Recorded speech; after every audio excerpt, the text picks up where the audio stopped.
Now let's take a look at page 14, Rise and Shine. A great little ditty for students to focus on arpeggios.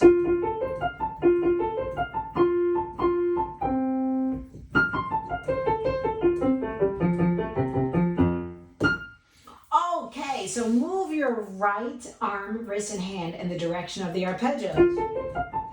So let's just have the students slant their wrist so that they are going in the direction of the keys. And here, slanting back.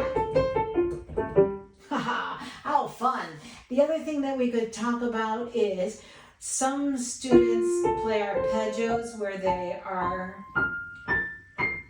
making it so legato that their elbow is just like a force unto its own. And here the students will never be able to play arpeggios quickly. So instead, have them think about a flying finger.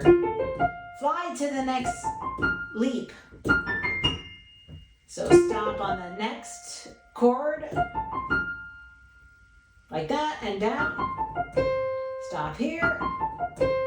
Good, it's a flying finger to this C, and then fly to the next C. And a great place for a kickoff at the very end. The hand, wrist, and the forearm kick forward and off the keys. Like a Jackrabbit is also on page 14. Of course, we want to make sure the students can play this piece completely in tempo. So 1 and 2 and 3 and 4 and 1 and 2 and 3 and 4 and 1 and 2 and 3 and 4 and 1 and 2 and 3 and 4 and 1 and 2 and 3 and 4 and 1 and 2. That's repeated just so that they get used to playing an F major scale. The next piece on page 15 is blowing out the candle, a really good exercise for arpeggios, free arm, and arm weight.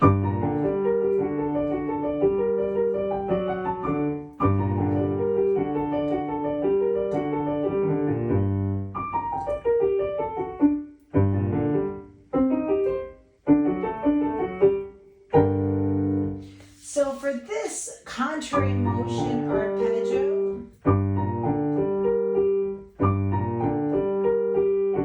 here the students should really feel like they're going into the wood of the piano for that sharp.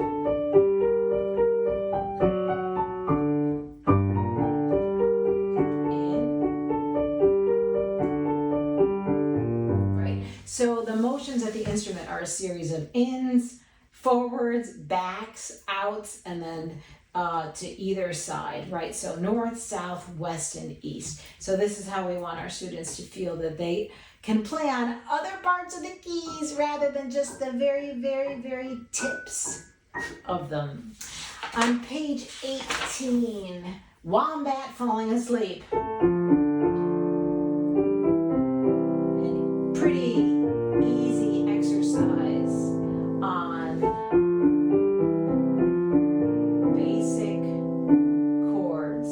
So the students think about arm weight and balance between the hands. Have the students place their hands over the keys before they play them in broken formation so that they don't reach for a key and have a finger that goes flat.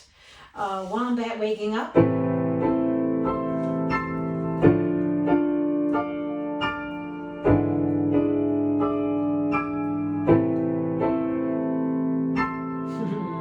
Have the student feel like they can move on their sit bones, swaying side to side. So we don't want them to move from their hips, right? Because this would be moving from their hips. And you can feel the difference between moving from your hip and moving from your entire sit bones.